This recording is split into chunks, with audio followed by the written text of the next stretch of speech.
There are days when all you want is to go home, take a shower, lie flat on your back, and not have to think about anything else.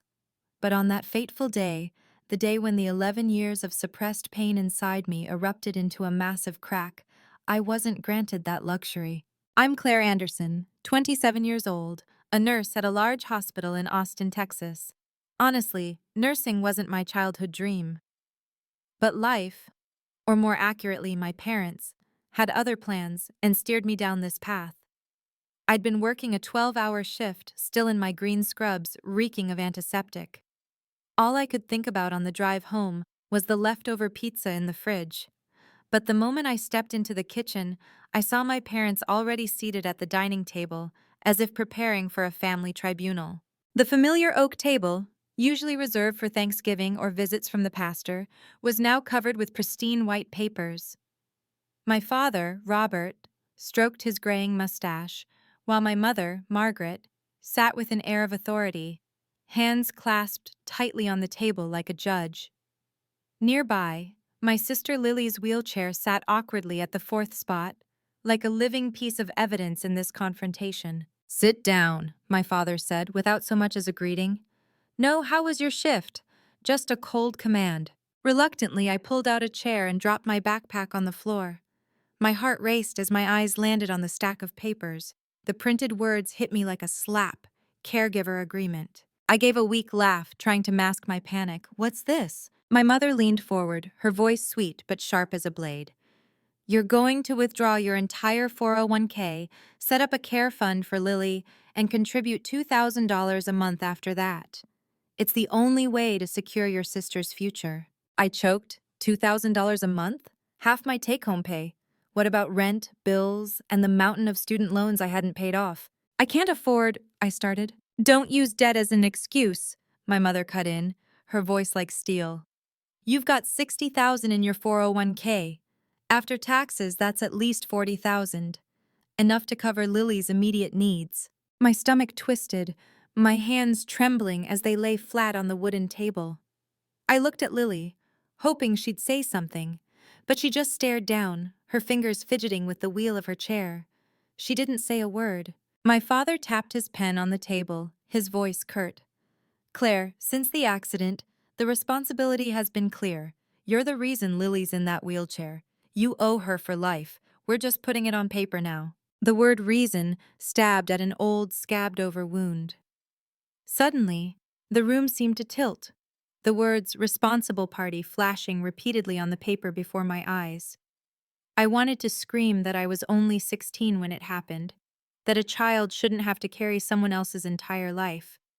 But my mouth was dry, my words barely a whisper. Why does it all fall on me? We're a family, aren't we? My father looked at me like I was a debtor trying to slip away. He spoke slowly, letting each word sink in. "Because you caused your sister to lose her legs, you're the reason she's disabled." It wasn't the first time I'd heard those words. For 11 years, I'd swallowed them with breakfast during every argument, with every heavy glance whenever Lily needed help moving. But hearing them now, they stung just as much as the first time. My mother glared. "Sign it. We're filing the paperwork tomorrow. If you refuse, we'll let everyone know you abandoned your sister. The hospital, your colleagues, the pastor, the whole community will see who you really are." That threat hit my weakest spot, the image of the sacrificial sister. To everyone at church, I was a tireless angel. They didn't know how many times I'd collapsed, exhausted, sleeping on hospital waiting room chairs. If the truth were twisted, I'd lose everything, my career, my reputation, even the little self-belief I had left. I picked up the pen. The cold tip touched the blank space next to Claire Anderson, responsible party. My entire future boiled down to a single signature, one stroke of ink that could trap me for life. But just as my trembling hand was about to sign, a thought sparked. If I signed, it would all end here. I'd never have the chance to uncover the truth, to ask, was I really the one who ruined my sister's life? I set the pen down, so gently it made a sharp click on the table. Then I looked up, my eyes no longer trembling. "I need time. We'll talk tomorrow." My father opened his mouth to yell, but I was already standing. My legs felt weak, my steps unsteady. I went to my room, locked the door, leaned against the wall, and let my hands shake uncontrollably. That night, for the first time in years, I didn't cry out of guilt, but because I realized something. Maybe my whole life I'd been fed a massive lie. Have you ever been made the villain in your own family, without any proof? The feeling of being manipulated by guilt lingers like a bruise that never fades. I'm sharing this so you can see. Sometimes the scariest thing isn't the accident itself, but the lie built around it. If you've ever lived under the weight of a responsibility that wasn't yours, share your feelings. Leave a comment so people like you and me know we're not alone. And stay tuned, because in the next chapter, I'll reveal the moment that changed everything. A phone call to an old friend that opened the door to freedom. They say 16 is the age of dazzling memories, awkward first dates, glittering prom nights, and eager dreams of college. For me, 16 marked the day I officially became the sinner in my own home. I remember that morning clearly. September in Austin was swelteringly unbearable, sunlight slanting through my bedroom window, making the dust on my desk shimmer like glitter. I'd just fed the stray cats outside, the one habit that gave me a sliver of control over my life. Lily, then 14, her hair tied high, wearing a bright purple backpack, begged me to walk her to the bus stop. I snapped at her. "You're old enough. It's just a few hundred yards. I've got dishes to do." Those words echoed in my head for years. I didn't know that a few hours later, Lily would be lying motionless in the ER, and I'd be handed an invisible sentence, the one who ruined her life. My parents showed up at the hospital, faces pale as ghosts. But they didn't cry. They whispered to the doctors, to the pastor, and when they turned to me, the story was already written. "You were too busy feeding cats, ignoring your sister, letting her run to catch the bus, and the accident happened." I believed them, naive as I was. I stood trembling by Lily's bedside, stroking her hair, promising through tears, "I'll take care of you. It's all my fault." I didn't know that promise would become a life sentence chaining me down. My original dream was to be an engineer. I loved tinkering, joined the high school robotics club, scribbled designs for mechanical arms in my math notebook. I thought I'd study mechanical engineering at UT Austin. But my parents scoffed. "Engineer? Your sister needs lifelong care. You'll study nursing. It'll pay, and you can look after her. That's your redemption." One sentence slammed shut every dream. And so I became a nurse. Not out of passion, but as a punishment called family responsibility. 11 years after the accident, my life revolved around a closed loop. Study, work, care for Lily. I worked extra shifts at the hospital while taking night classes to finish my degree. Mornings, I drove Lily to school in her wheelchair. Afternoons, I cooked. Evenings, I helped Mom bathe her. From a 16-year-old dreaming of building robots, I became a 27-year-old nurse who only knew the hospital and home. Sometimes I wondered, if I'd walked Lily to the bus stop that day, would things be different? But I realized that question was pointless, because my parents had masterfully turned an accident into guilt. And guilt has no expiration date. I tried to rebel.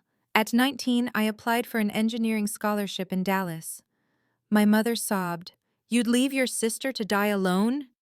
At 21, when I dated a coworker, my father said coldly, "Can that guy support your sister? If not, don't waste your time." Slowly, I stopped dreaming. I became the family's multi-tool, a steady income, a free caregiver, and most importantly, a scapegoat to carry everyone's guilt. Worse, I became a symbol of sacrifice in the eyes of the church community.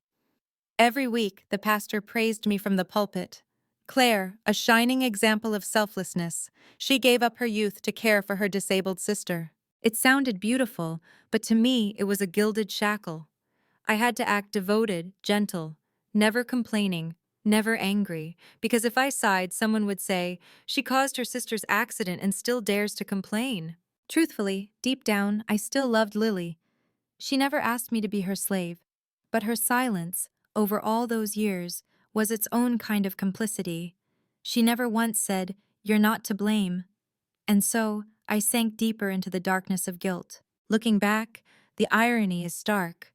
People call family a safe haven. For me, family was a gilded cage, decorated with community praise but imprisoning my youth. Occasionally, I allowed myself a bitter jab to survive.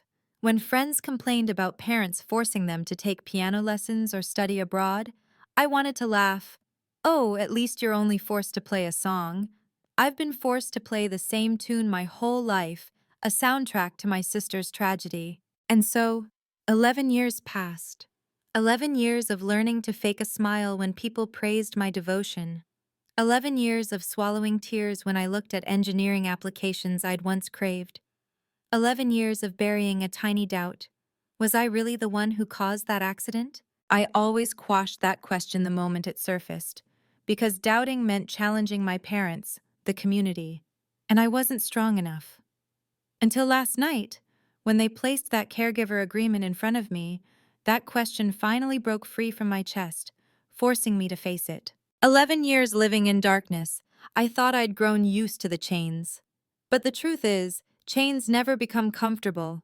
They only cut deeper until one day, you wake up to find blood on your wrists. Last night, I put down the pen and refused to sign. It was the first time I didn't let my parents control me, and I knew this was just the beginning, because ahead, I'd have to dig into the past, confront questions I'd never dared ask. If you find the story compelling, comment Y. If not, comment N. Some thieves break into your house, steal your wallet or laptop. Then there are subtler thieves. They don't take things, they take your honor. My parents were the latter. They knew the most powerful weapon to make me bow wasn't money, but the fragile reputation I'd built over 11 years, the fake title the church community gave me, the sacrificial sister. The morning after that fateful night, I came home from my hospital shift to find my mother waiting in the living room. She wore her navy dress, the one she saved for church, her hair neatly combed, lipstick still fresh. She looked like she was preparing for a performance, not a private conversation. "Have you thought it over?" she asked, cutting straight to the point. I shook my head. "I'm not ready to sign." Her face darkened, then shifted to a mocking smile. "You think you have a choice? At the hospital, everyone praises your dedication. At church, the pastor holds you up as an example. One word from us, and they'll all see your true face. A cruel sister who abandoned her disabled sibling." I shuddered. That hit my deepest fear. I'd been so exhausted I'd wanted to scream the truth, but I stayed silent, terrified of society's scorn. And now my parents, the ones who should have protected me, were holding that fear like a knife to my throat. That afternoon, my father joined in. He walked into the dining room, holding a fresh stack of printed papers, his voice low and cold, like he was negotiating a business deal. "Claire, listen. You're a nurse making $70,000 a year. After taxes, that's over $4,000 a month. We're only asking for half for your sister. Fair, right?" I gave a bitter laugh. "Fair? What about rent, student loans, utility bills? Or do you want me to sleep on the hospital floor?" He frowned, his voice tightening. "Don't make excuses. You know you're the reason your sister's like this. Don't forget God's grace. Those who sin must bear the responsibility." I almost let out a bitter laugh. How miraculous, the way people borrow God's name to justify their selfishness. I don't recall the Bible saying, "Squeeze your eldest child dry to save the family's wallet." But maybe my father read a special edition only he owned. That evening, both parents sat across from me. The family meeting was like a staged play. Lily stayed by their side, silent as a shadow. I looked at her, hoping she'd speak. But she just bowed her head, fingers lightly spinning her wheelchair's rim. I didn't blame her, but her silence hurt more than any accusation. My mother leaned toward me, her voice dropping to a conspiratorial whisper. "You know how much Pastor Miller values you. But imagine how he'd react if he knew you abandoned Lily the day of the accident. Everyone at church will know the truth. Your colleagues at the hospital, too. Your angelic image will crumble overnight." My heart pounded. They'd hit my Achilles heel, the reputation I'd painstakingly built over a decade. I could endure hardship, poverty, but I couldn't imagine colleagues looking at me with contempt or the pastor striking my name from the sacrificial role model list. My father delivered the final blow. We can call your hospital director tomorrow. One sentence. Claire's neglecting her disabled sister. Think about it. Will your nursing career survive? I exhaled, giving a wry smile. Great. You don't just want my money, you want to crush my entire life if I don't obey. The air froze. I saw the determination in their eyes. They weren't bluffing. They were ready to use every tool, even my honor, to trap me. That night, I lay in my room, unable to sleep. I thought of two paths. One, sign the papers, lose my financial freedom, but keep my good image. Two, fight back and brace for a storm of public shame from the community I'd served for 11 years. Both felt like prisons. I realized this wasn't about responsibility for Lily anymore. It was a negotiation. My parents were bargaining with my career, my honor, my life. And the bitterest part? I'd been so obedient all these years that they believed I'd stay silent forever. The next morning, looking in the mirror, I saw a different Claire, still with dark circles from sleeplessness, but my gaze wasn't weary anymore. Instead, there was a spark of defiance. If they'd made me the villain to bargain with, I needed to find a way to flip the board. I remembered a name I'd buried in my memory, Rachel Gomez, my college best friend, now a lawyer.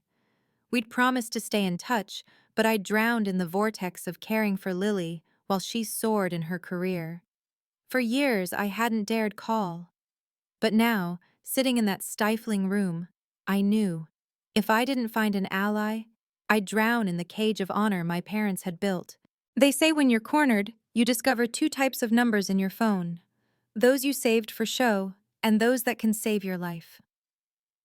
For me, Rachel Gomez was the lifeline sitting dusty in my phone for years, buried under silence and guilt. I stared at my phone screen. The cursor blinked on Rachel's name, mocking me. You really think she'll pick up after 7 years of silence? I swallowed, my hand trembling as I hit call. 3 rings, then a familiar, sharp, lively voice answered. Claire? Oh my God, is that really Claire Anderson? It's been years. I choked up, tears welling unexpectedly. I hadn't expected to cry at her first words, but maybe her voice was the anchor that shattered the tough shell I'd built over 11 years. Rachel, I need help, really need it. Her tone softened, switching to what I called her lawyer mode. All right, take a deep breath. Start from the beginning, slowly. I'm listening. I told her everything, each detail like a knife to my throat. The agreement, the monthly payments, the threats to ruin me at the hospital and church. When I finished, there was a pause. Then Rachel asked a simple question that squeezed my heart. Claire, have you ever seen the police report from Lily's accident? I froze. A police report? It obviously existed, but in 11 years I'd never seen it. I stammered, No, never. My parents handled everything. They said I was too young, too fragile to read it. Rachel gave a bitter chuckle, tinged with anger. My God, you were 16, not 6. You had a right to know. Claire, the law doesn't bar victims or their families from accessing accident reports. That's suspicious. Very suspicious. It felt like someone had doused me with ice water. For 11 years, I'd lived with one truth, that I caused Lily to miss the bus and get into an accident. What if that was just a scripted lie? 3 days later, we met at a small coffee shop near downtown Austin. I still pictured Rachel as she was, long curly hair, mischievous eyes, the ambitious law student. Now, before me was a mature Rachel, hair neatly pinned, charcoal blazer, razor-sharp gaze. She set her briefcase on the table and leaned in. Claire, I found it. The police report from 2011, the accident on Westridge. My heart pounded. I reached for it, but Rachel held it back, her eyes boring into me. You need to be ready before you read this. It could change everything you remember about the past 11 years. I nodded. My trembling hands opened the file. The printed words hit me like a punch. Passenger, Lily Anderson, 14 years old. Driver, Jason Miller, 17 years old. Vehicle, Honda motorcycle. Time, 3:42 p.m. Location, Westridge and Maple intersection. No bus, no stray cats, no irresponsible sister. Just a motorcycle, a reckless teen, a yellow light run too fast, and my sister smiling brightly, arms around the driver's waist, before they crashed into a truck driving legally. I shuddered, throwing the papers down like they burned me. My heart raced, sweat beating on my forehead. 11 years of guilt, summed up in a few cold gray pages. I whispered, "My God, they lied to me." Rachel placed her hand on mine, squeezing gently. "Not just lied, Claire. They built a narrative to pin all the guilt on you. They needed a scapegoat, and you were too good, too loving toward your sister, so you were the perfect candidate." I gave a weak laugh, my voice breaking. So I voluntarily chained myself for 11 years, all because I believed their story. Ironically, the sacrifice the church community praised was just a play my parents directed masterfully. I'd played the lead so devotedly I forgot to check the original script. That evening, alone in my apartment, I stared at the ceiling. The feeling wasn't just pain, but a strange mix of anger, fear, and relief. Anger at the betrayal, fear of what I'd face next, but relief because for the first time in 11 years I had proof I wasn't to blame. Rachel texted, "Claire, this is just the start. We need more witnesses, statements, and especially, you need to prepare to confront Lily. But don't worry, I'm with you." Reading that, I realized another truth. I wasn't alone anymore. The next day, my parents called, their voices impatient. "Have you decided to sign yet? Don't make us go public with the hospital and church."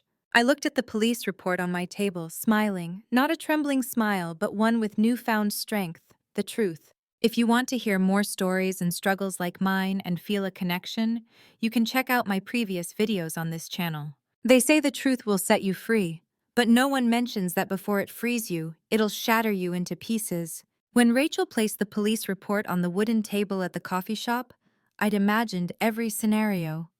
Maybe it would confirm my guilt, or be vague enough to keep me dangling in doubt.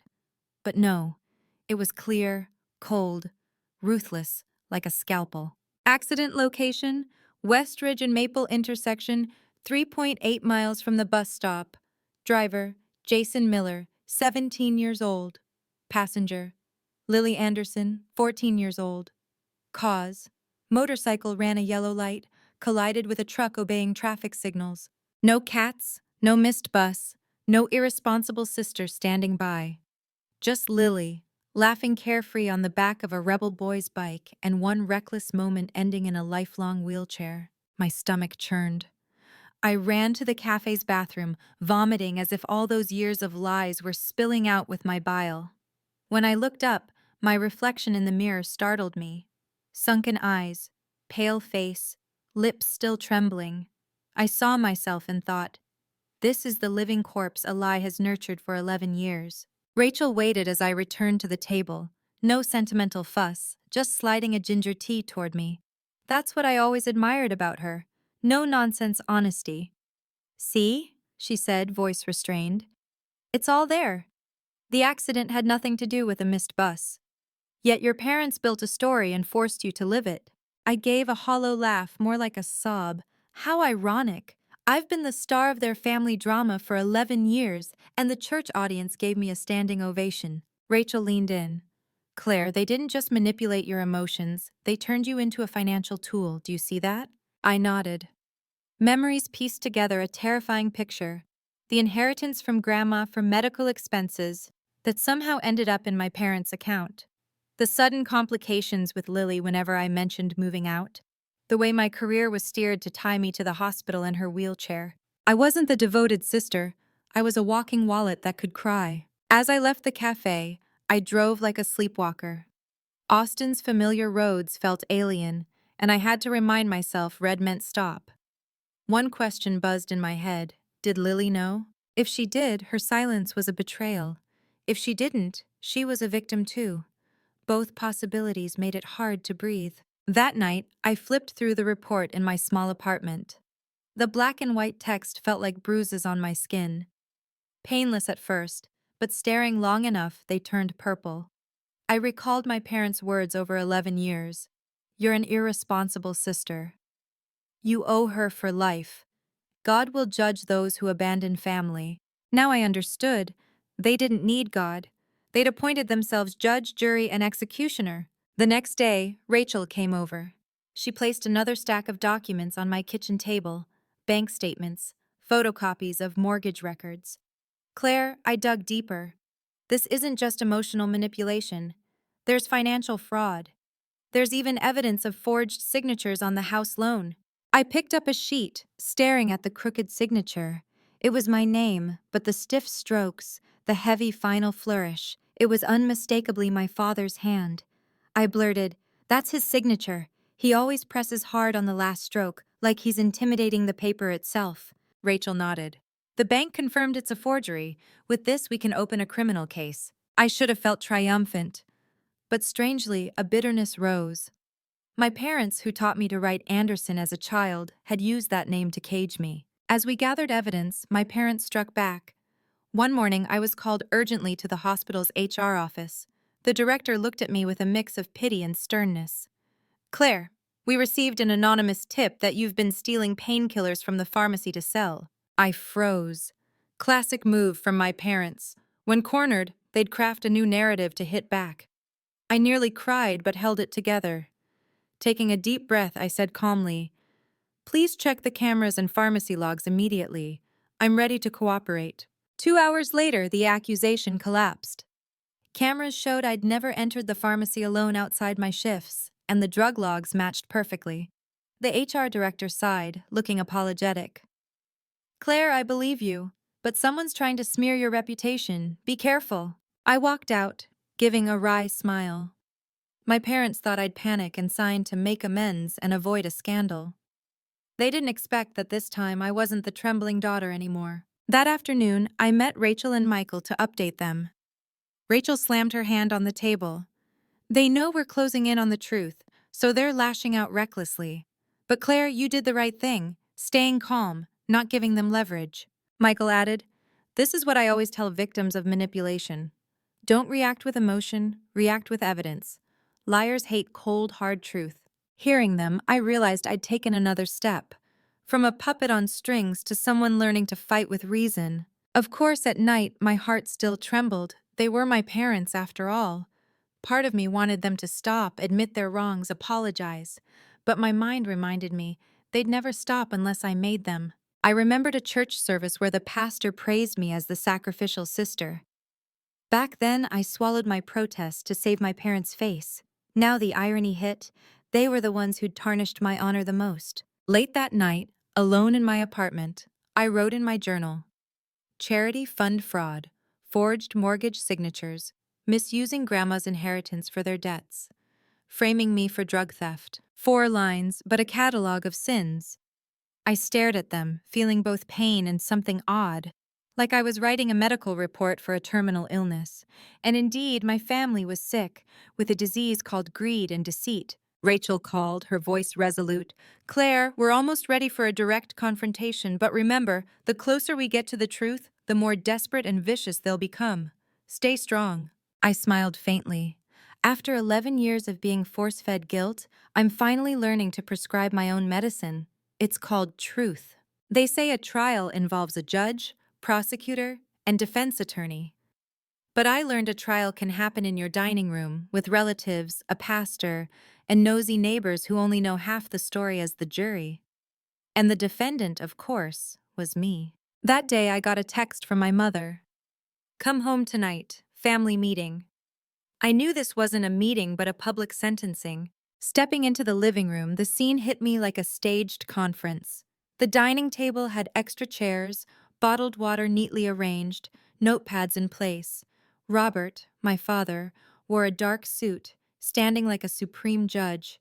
Margaret, my mother, sat beside him, her face stern but eyes glinting with triumph. They hadn't just invited close relatives.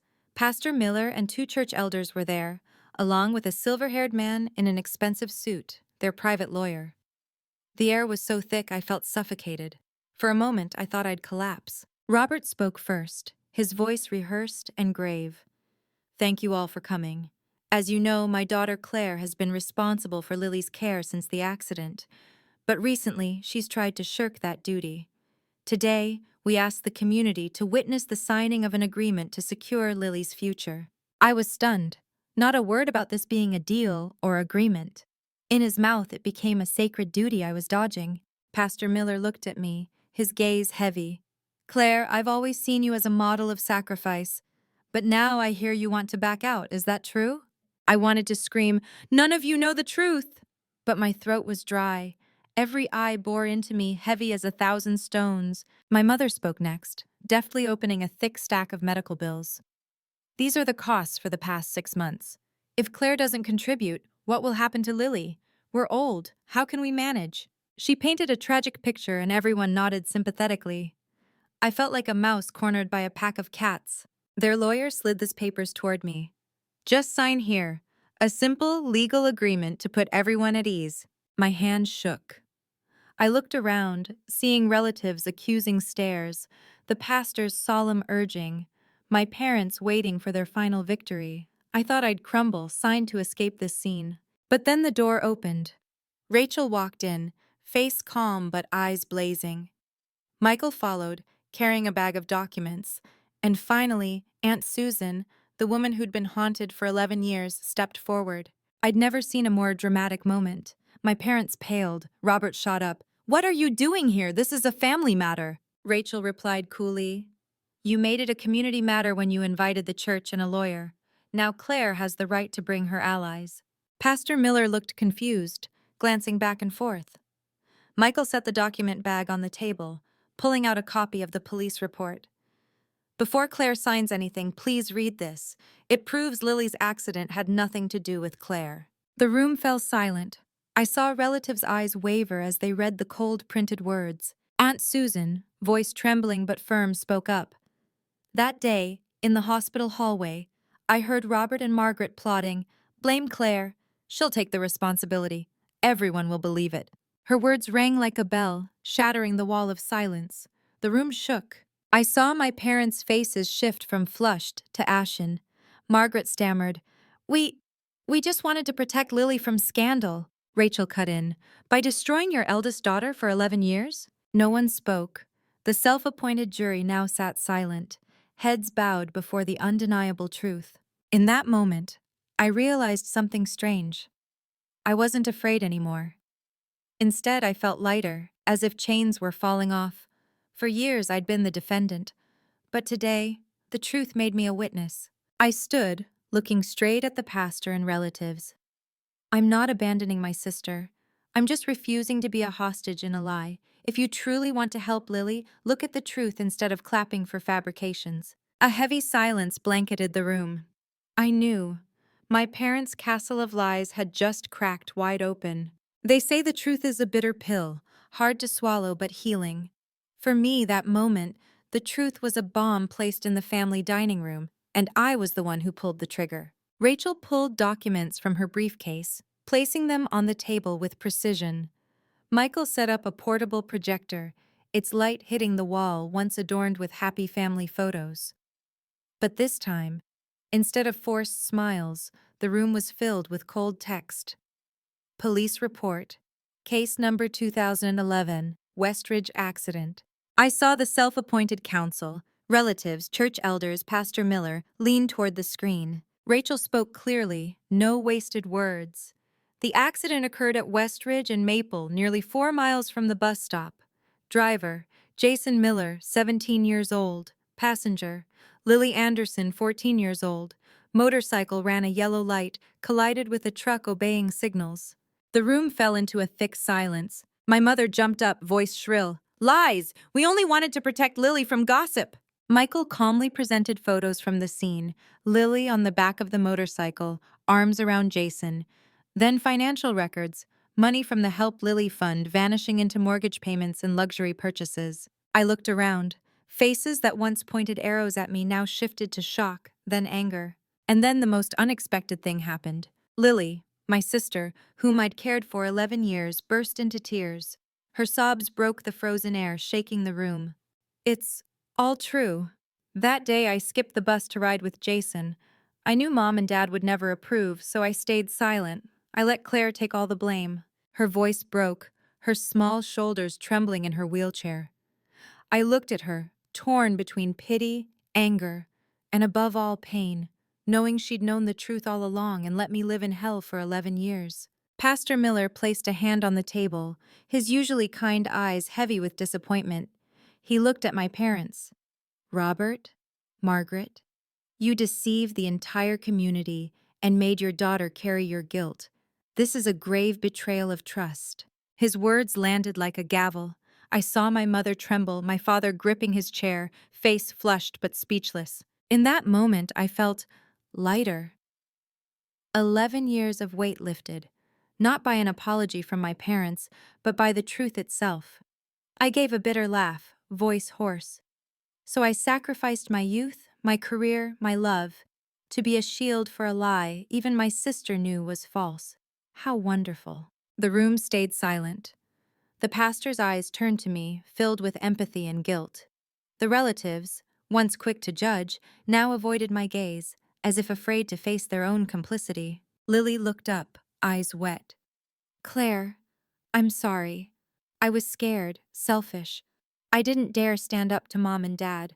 I knew you loved me, and I used that love to stay silent. I choked up. My heart wanted to hug her, to forgive, but my mind bore too many scars. I only said softly, Lily, I'm not ready to forgive, but I can't hate you either. We're both victims. My father finally spoke, voice strained. No matter what, Claire still has a duty to care for her sister. That's family obligation. I laughed, the sound echoing in the heavy room. Family obligation? Did you ever think a parent's greatest duty is to protect their child, not turn them into a hostage? I saw him falter for the first time in my life without a comeback. The room's atmosphere shattered. Some relatives stood and left. The church elders whispered, faces showing outrage, and Pastor Miller, after a long silence, spoke quietly but firmly. Claire, you've carried a cross that wasn't yours for too long. From today, that burden is gone. As for Robert and Margaret, I'll report this to the church board. My parents paled. I knew for them, losing the community's respect hurt more than losing money. I turned to Lily, seeing her still crying. Part of me wanted to hug her, but I held back. Forgiveness couldn't come in one night. I just placed a hand on her wheelchair, saying softly, You need to learn to speak the truth, even when it scares you. Otherwise, you'll lose yourself again. They say isolation is humanity's greatest fear. But that night, I saw the opposite. Isolation fell on my parents, while I, the one cornered for 11 years, felt the power of freedom for the first time. Right after the truth came out, Elder Peterson stood. He was usually quiet, avoiding conflict, but this time, his voice was firm, shaking the room. We must investigate the misuse of church funds.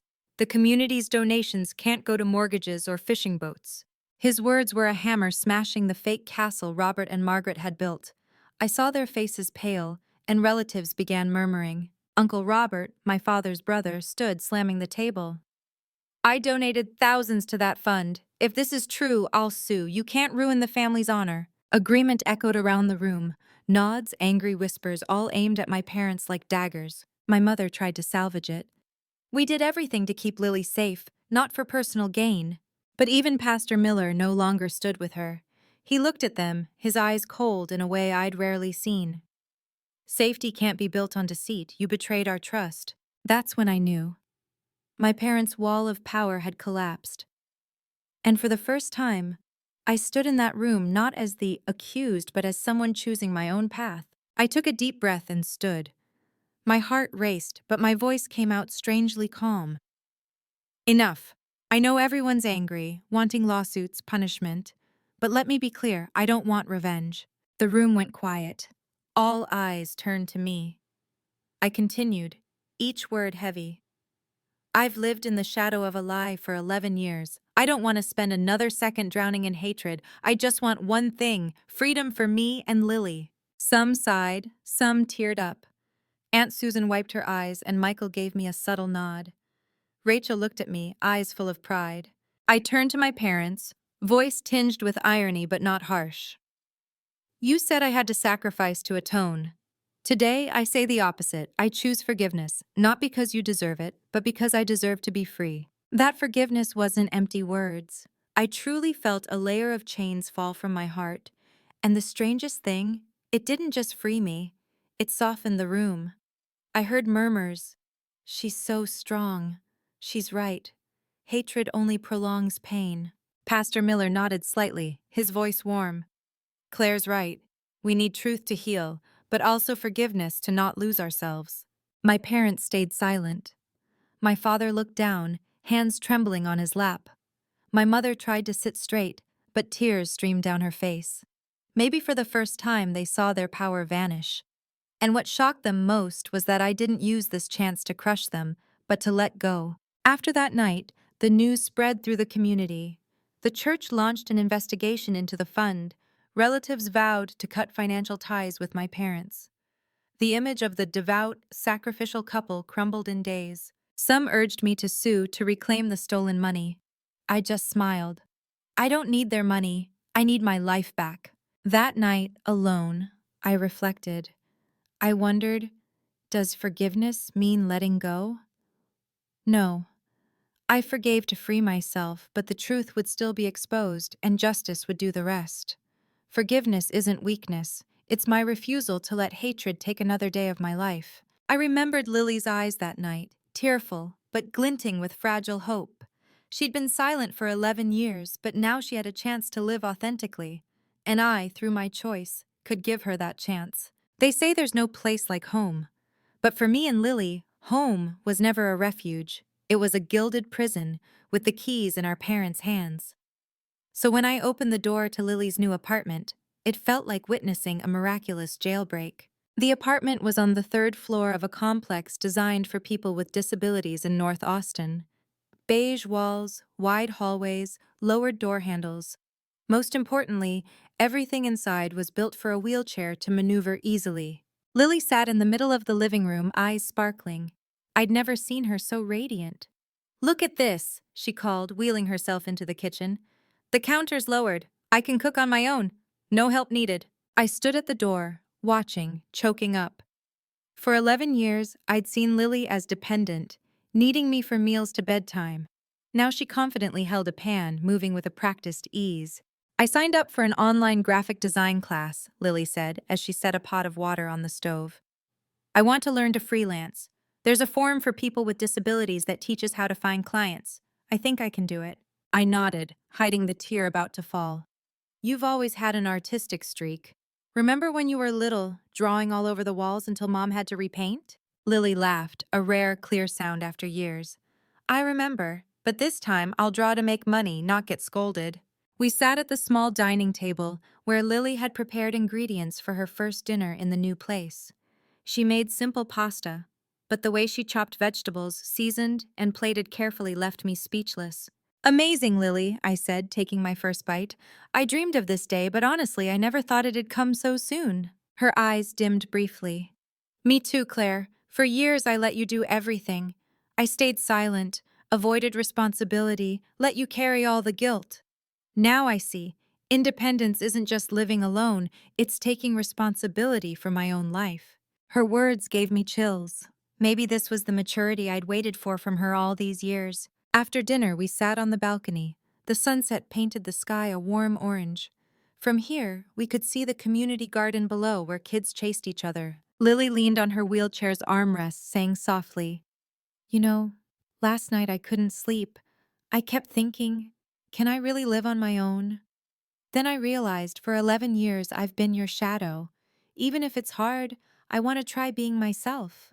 I turned, catching her gaze. Her eyes no longer held constant fear, but a spark of determination. I realized this wasn't just a turning point for Lily, but for me. I didn't have to be the savior sister anymore. I could just be her sister. While cleaning the kitchen, Lily suddenly burst out laughing. Remember how Mom and Dad always said I wouldn't survive without you? Turns out they were wrong. I can live, and live well. I laughed too, though with a hint of bitterness. Yeah, they were experts at planting lies. Good thing we finally broke them. Before leaving, I hugged her. Not the hug of a caregiver to a patient, but of two sisters starting a new chapter. I'm proud of you, Lily whispered. I replied, voice breaking, No, Lily, I'm proud of you. That night, driving back to my apartment, I laughed and cried. A strange faith rose in me. The pain of 11 years wasn't meaningless. It brought us to today, where Lily had her own home, and I could live my life unbound. They say when you drop the rock from your backpack, you'll be amazed how far you can go. I didn't just drop a rock. I shed an 11-year boulder called guilt from my back, and I decided it's time to walk forward, not for anyone else, but for me. On Monday morning, I stood before my computer screen, the cursor blinking on Submit Application. UT Austin's nursing school had opened a master's program for nurse practitioners, something I once thought was for free people, unburdened by family duties. I looked at the completed form, my name, experience, career goals. One click and I'd step into a new path. My hand trembled, not from fear, but excitement. I whispered, "Claire, this time, you're not doing it to atone. You're doing it to live." And I clicked. No more $2,000 monthly payments. No more debt contracts. My wallet felt light in a good way. I made a new financial plan. A small apartment near campus, savings for the future, and most luxurious, a joy fund just for me. That evening, I bought a small potted plant for my windowsill. To others, it might seem ordinary, but to me, it was a declaration. This is my life and I get to color it. On the first day of school, I wore new scrubs, stepping into class with a mix of excitement and nerves. Younger students glanced at me, the nurse who'd worked years before returning to school. I heard whispers. "She's probably here to become a manager." I just smiled. If they knew I was here not for a promotion but to reclaim a stolen dream, they'd be shocked. In the first lecture, the professor said, "Being a nurse practitioner means not just following doctors' orders but making decisions, taking responsibility for treatment plans." I took notes, my heart surging. For 11 years, others decided my life. Now, for the first time, I was learning to be the decision maker. That night, back in my small rented apartment, I lay on my bed, turned on the soft yellow lamp, and closed my eyes. And strangely, I slept 8 hours straight. No chasing nightmares, no images of Lily under truck wheels, no shouts of "You're to blame!" Just quiet. When I woke, I realized that was the first night in 11 years I truly slept peacefully. I sat up, laughing like a lunatic, then crying. Turns out peace can make you cry too. In the weeks that followed, I settled into school and part-time work. Some days, I sat in the university library, afternoon sun streaming through the windows, highlighting stacks of thick books. I highlighted lines, my heart racing with a familiar joy, the thrill of learning I'd buried for a decade. Lily called one evening. "Claire, I got my first design job today, a poster for $200. I cheered. "That's amazing. You're officially earning from your talent." We laughed through the phone. Both of us, finally, were rewriting our fates with our own hands. Of course, it wasn't all rosy. Some days I was exhausted after 12-hour shifts and late-night study groups. Sometimes I worried if I was good enough to finish the program. But whenever doubt crept in, I remembered 16-year-old me, sitting in the hospital, believing I was the sinner. I looked at that girl and whispered, "You've suffered enough. Now I'll live for both of us." One afternoon, while sorting papers, Rachel visited. She looked around my tidy apartment and smiled. "Claire, you're really changing. You used to always worry about others. Now you're living for yourself." I laughed. Ironic, isn't it? It took 11 years of chains to learn the word freedom, but better late than never. Rachel nodded, her eyes shining with belief. As the first semester neared its end, I got my grades. A's in all 3 courses. I held the transcript, heart pounding, not for the grades, but because for the first time, I dared believe, I'm good enough. I deserve the future I choose. That night I visited Lily. She was cooking soup in her new kitchen, stirring deftly. She looked at me, smiling. "You look different, like someone just took off your shackles." I laughed. "Yeah, and I swear I'll never put them back on. They say to forget a wound, let it sleep. But I learned the opposite. Only by turning a wound into action does it stop bleeding." That's why Lily and I decided to turn 11 years of pain into a project called the Anderson Sisters Fund. The idea sparked one ordinary evening. I was surrounded by stacked master's textbooks when Lily video called. She wore a loose hoodie, hair down, eyes blazing. "Claire," she said, "I think we should do something bigger for people like us. Not just share our story, but give them tools to avoid being used like we were." I raised an eyebrow. "You mean?" "A fund. one that helps families with spinal injuries manage money, access legal support, and most importantly, teaches them that caregiving isn't a burden, it's empowering independence. Her words choked me up. For years, I'd been made a burden for caregiving. But Lily, from her wheelchair, chose a different definition. Caregiving is empowerment. And for the first time, I believed that was the truth. Rachel and Michael jumped in immediately. Rachel handled the legal side, ensuring the fund's transparency, while Michael promised to use his media network to spread the story. At the launch press conference, we stood in a small community center hall in Austin. I wore a white blouse, hands trembling but voice steady. For years, I believed I had to sacrifice myself to care for my sister. I was wrong. Caregiving isn't a burden, it's giving someone the tools to own their life. The Anderson Sisters Fund exists for that purpose. To my surprise, the room erupted in applause. Old hospital colleagues who'd seen me collapse after shifts stood to support us. Some former patients shared they wished such a fund had existed sooner. Michael whispered after the event. Claire, today you turned your personal tragedy into community strength. That's true justice. I just smiled, feeling a strange lightness, as if I'd finally turned 11 dark years into a guiding light. In the days that followed, miracles happened. The news spread through local papers, then online. Hospital colleagues donated. Austin students launched an online fundraiser for us. Most importantly, other families with disabilities reached out. A mother of a boy with a spinal injury told us, tears in her eyes, "I thought I had to give up everything to stay home, living in guilt for my son. But hearing your story, I see I don't need to atone. I need the right support so my son can stand, figuratively, in his own life." Her words moved and angered me. Moved by the shared pain, angry at the lack of knowledge that made so many victims of false guilt. Lily threw herself into her new role. She managed an online forum, connecting families, sharing her own experiences of independence from her apartment. Once I read a post she wrote to a girl who'd just had an accident. "You're not a burden, you just need the right tools to prove it." I read it, tears welling. This was the Lily I'd dreamed of. No longer afraid, no longer silent. She'd found her voice. Not everyone was thrilled. I heard my parents were furious that Austin's community now talked more about the fund than their sacrifice. Some relatives said I was exposing too much family drama. But this time, I didn't care. If the truth made them uncomfortable, that was their price to pay. Rachel often reminded me, "Claire, your forgiveness doesn't mean letting them control you again. Forgiveness is choosing a stronger way to live." I nodded.